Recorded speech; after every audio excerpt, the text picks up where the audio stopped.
Olá, pessoas, todos bem? Espero que sim. Cidade de Pelotas com frio intenso. Não sei as cidades de vocês, mas aqui a cidade do Doce está geladinha. Estamos então na nossa última videoaula do semestre, da disciplina de Filosofia, Cultura e Sustentabilidade, do curso de Filosofia na modalidade à distância da Universidade Federal de Pelotas. Bem-vindos, bem-vindas ao último semestre, a última videoaula desta turma. Foi um prazer ter estado com vocês e eu espero que sejam excelentes profissionais, extremamente capacitados para o cargo que escolher, para a profissão que escolher. Hoje nós temos por objetivo realizar uma síntese, então, da disciplina. Podemos dizer assim, fazendo uma relação entre a filosofia e o futuro do planeta. Como nós vimos durante todo este tempo desse semestre, todas essas 15 videoaulas, né? Nós falamos o tempo inteiro sobre a crise ambiental contemporânea, que ela representa um dos maiores desafios, né, da humanidade atualmente.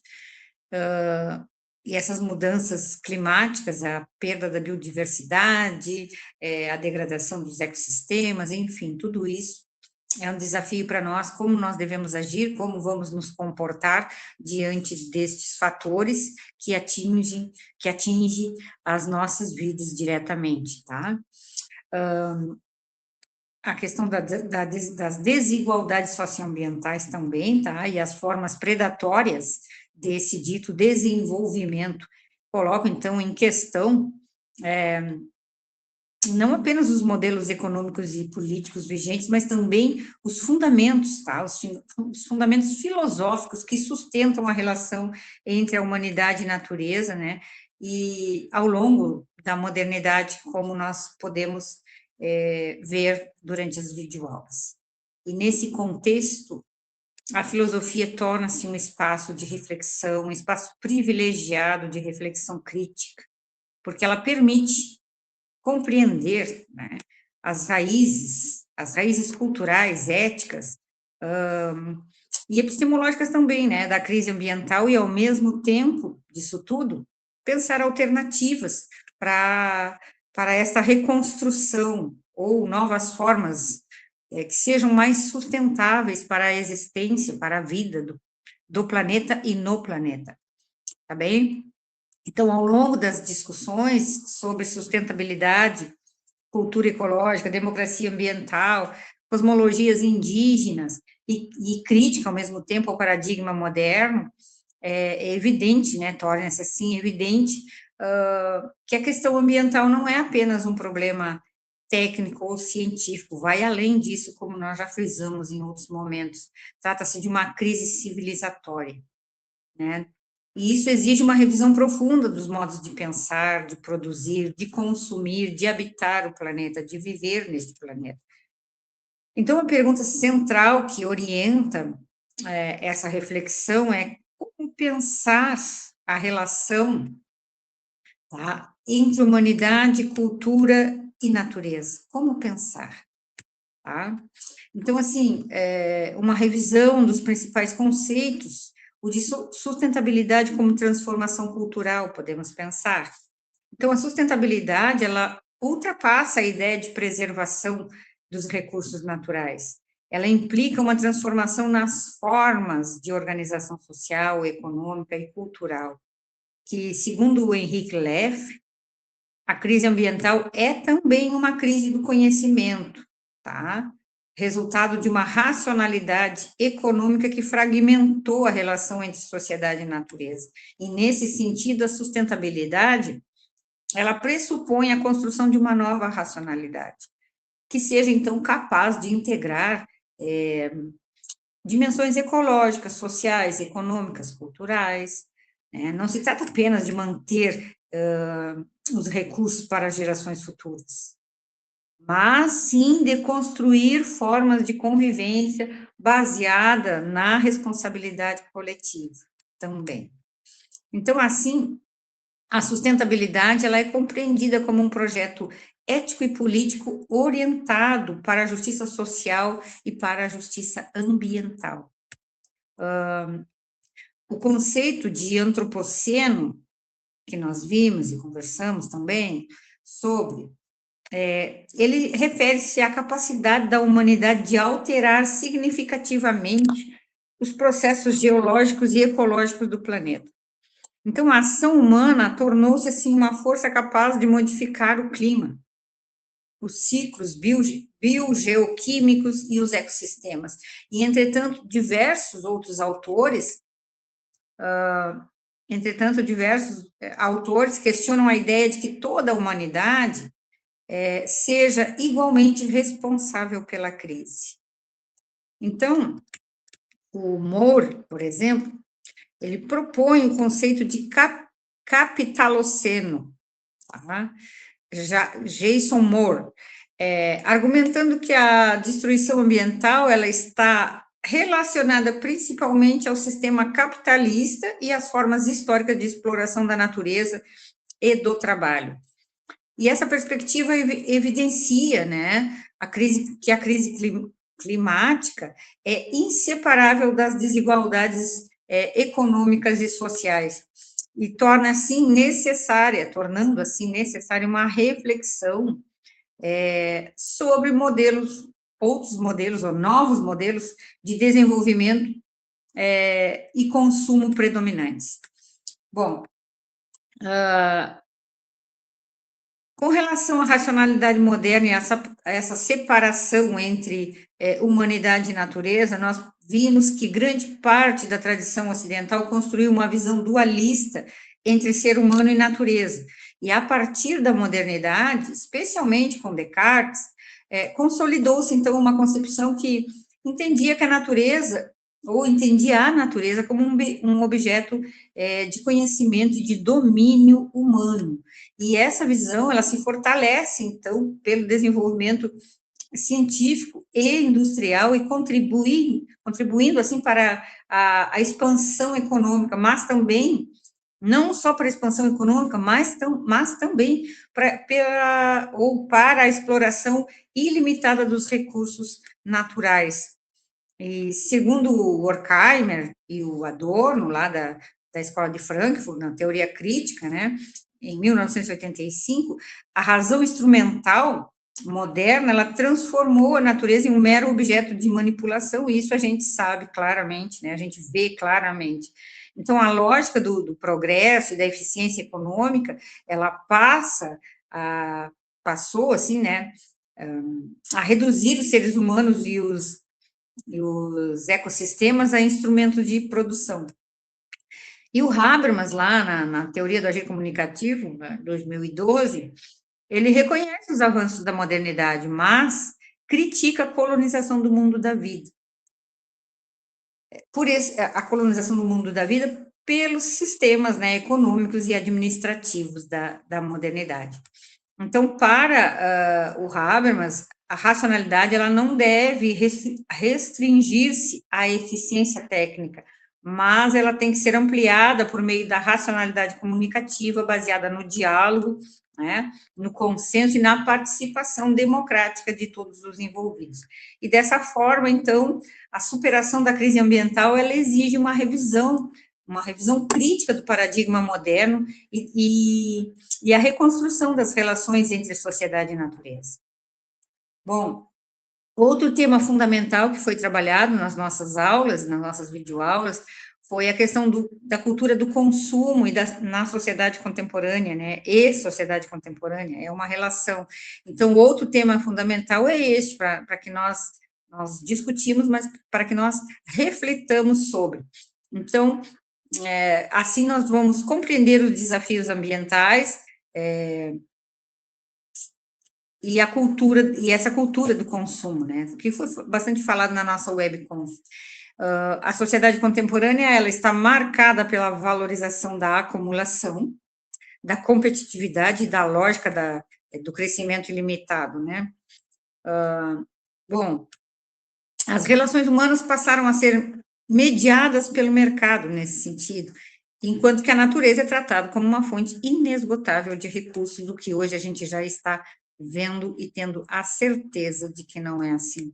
Então, essa lógica produz impactos ambientais gigantescos, significativos, tais como desmatamento, poluição, produção excessiva de resíduos, aquecimento global, que desencadeia tantos outros problemas, o esgotamento dos recursos naturais. Os recursos da natureza não são ilimitados como se pensava ou se, se pensava ou se aplicava, sei lá, nas nossas pesquisas, nos nossos estudos, né? Bom, além disso, o consumismo contribui, sim, para aprofundar essas desigualdades sociais, uma vez que os benefícios do crescimento, eles não são distribuídos de maneira equitativa. Então, portanto, pensar sustentabilidade implica questionar os padrões de produção, de consumo, que estruturam, então, essa sociedade contemporânea na qual nós estamos inseridos. E quando nós falamos também sobre democracia participativa, democracia ambiental e responsabilidade coletiva, nós podemos dizer que os problemas ambientais, eles afetam toda a sociedade e, por esse motivo, não podem ser solucionados exclusivamente pelos governadores, né, pelos governos, pelos chefes de Estado, pelos especialistas. A democracia ambiental, ela pressupõe a participação social, o diálogo, a construção coletiva das decisões. O Habermas, nesse sentido, ele destaca a importância dos processos comunicativos na formação da vontade política. Questões ambientais, elas envolvem diferentes interesses e valores também, e assim exigindo espaços públicos capazes de promover o debate democrático. A ideia de justiça ambiental, ela surge justamente para denunciar que os impactos ecológicos não atingem todos da mesma forma. Populações pobres, comunidades tradicionais, povos indígenas frequentemente sofrem os efeitos mais graves da degradação ambiental. Assim, então, a sustentabilidade, ela deve ser construída com base em princípios. Que princípios são estes? Participação democrática, responsabilidade compartilhada, solidariedade intergeracional, equidade social, respeito à diversidade cultural. E quando nós falamos, durante as nossas videoaulas, sobre as cosmologias indígenas, é uma das contribuições mais significativas nesse sentido, para a reflexão ambiental contemporânea, que isso tudo provém do conhecimento dos povos indígenas. Então, diferentemente da tradição moderna ocidental, muitas cosmologias indígenas, elas não estabelecem uma separação, muitas ou quase todas, né, não estabelece essa separação entre humanidade e natureza. Para o Krenak, a ideia de que todos os seres humanos estão separados da Terra, para ele, isso constitui a base da crise civilizatória contemporânea, porque, nas suas palavras, a humanidade moderna foi construída mediante a exclusão de outras formas de vida, de outros seres vivos, de outros modos de existir. Segundo Krenak, nós vimos diversas vezes essa passagem, rios, montanhas, florestas, animais, não são simples recursos econômicos, mas são entidades dotadas de significados e pertencentes a uma comunidade ampliada da vida. Que bacana isso, né? Bom, essa perspectiva, ela propõe uma ética baseada na interdependência entre todos os seres vivos, em vez de uma relação de domínio.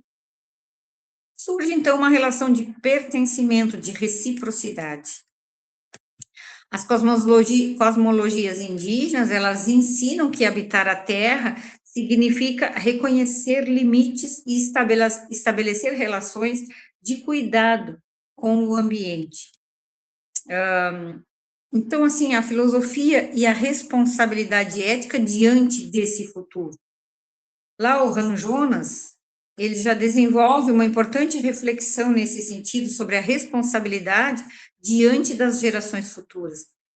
Segundo esse autor, o poder tecnológico adquirido pela humanidade exige uma nova ética.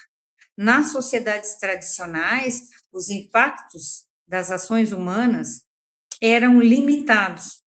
Contudo, a tecnologia moderna possui capacidade de alterar profundamente os ecossistemas e comprometer as condições de vida das futuras gerações ainda, né? E por isso, o Jonas formula o princípio da responsabilidade. Qual é esse princípio da responsabilidade desenvolvido pelo Hans Jonas? Age de tal maneira que os efeitos da tua ação ou de tua ação sejam compatíveis com a permanência de uma vida autenticamente humana sobre a Terra. Bom, essa ética, ela amplia o horizonte moral para incluir aqueles que ainda não nasceram. O futuro, então, torna-se objeto de responsabilidade presente. E dessa maneira, a filosofia ambiental, ela propõe uma ética do cuidado, da prudência e da responsabilidade coletiva. Então, assim, para uma reflexão final sobre sustentabilidade, ou como repensar a relação entre humanidade, cultura e natureza, nós podemos dizer que a crise ecológica, ela revela os limites do modelo civilizatório baseado no crescimento ilimitado, na exploração dos recursos naturais e na separação da humanidade e natureza. E repensar essa relação exige uma profunda transformação cultural. Sem essa transformação cultural, fica muito complicado, fica muito difícil nós conseguirmos desenvolver alternativas para o que se está vivendo e para as nossas ações costumeiras, né? Bom, primeiramente é necessário, então, reconhecer que os seres humanos fazem parte da natureza e depende dela para a sua existência. Eu acho que isso está bem claro para a grande maioria das pessoas. Mas essa ideia de superioridade absoluta sobre os demais seres vivos mostrou-se incapaz de garantir equilíbrio ecológico e justiça social, porque não há isso, nós não somos superiores aos demais seres vivos, nós somos interdependentes neste planeta, todos os seres. Bom, em segundo lugar, torna-se indispensável, então, superar a racionalidade puramente instrumental, que instrumentaliza o sujeito, e construir formas de racionalidades orientadas pelo diálogo, pela cooperação, pela responsabilidade coletiva. Então, essa é a proposta habermasiana, né, de racionalidade comunicativa, ela vai oferecer importantes contribuições nesse sentido, ao enfatizar, então, a participação democrática e a construção intersubjetiva de consensos. Bom, além disso, é fundamental também incorporar conhecimentos produzidos por culturas diferentes, por tradições diferentes. Então, as cosmologias indígenas, elas demonstram que outras formas de relação com a Terra são possíveis, sim, e podem contribuir para a construção de sociedades mais sustentáveis. Repensar a relação entre humanidade, cultura e natureza significa também rever os padrões de consumo, como nós conversamos na nossa web, rever os padrões de consumo e os modelos econômicos que colocam o crescimento material acima dos limites ecológicos, tá? Do planeta. Então, não se trata apenas de preservar recursos naturais, mas transformar valores, práticas e instituições, repensar nossas ações. E nesse processo, a educação, a filosofia e a participação democrática desempenham papéis centrais.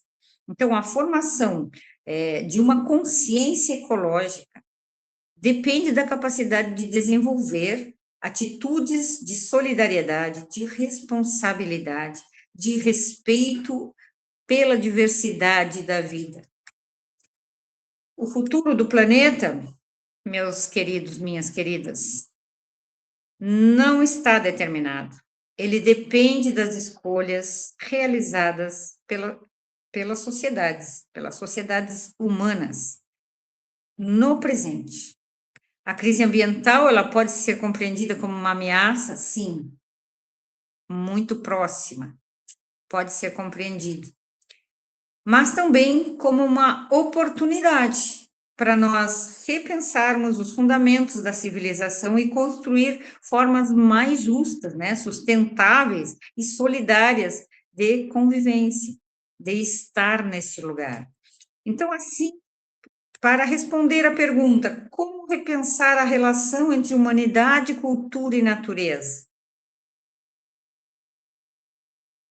Como repensar a relação entre humanidade, cultura e natureza? Para isso, esta questão, ela implica reconhecer que nós somos parte de uma mesma comunidade da vida. O ser humano não está acima da natureza. Ele está com a natureza, mas ele está inserido nela. Então, cuidar da terra, cuidar do ambiente, de nós mesmos e das gerações futuras. Então, nesse sentido, a sustentabilidade, ela deixa de ser apenas um objetivo técnico e passa a construir um projeto ético, político e civilizatório orientado pela responsabilidade, pelo diálogo, pelo compromisso com a continuidade da vida na Terra. Até qualquer dia.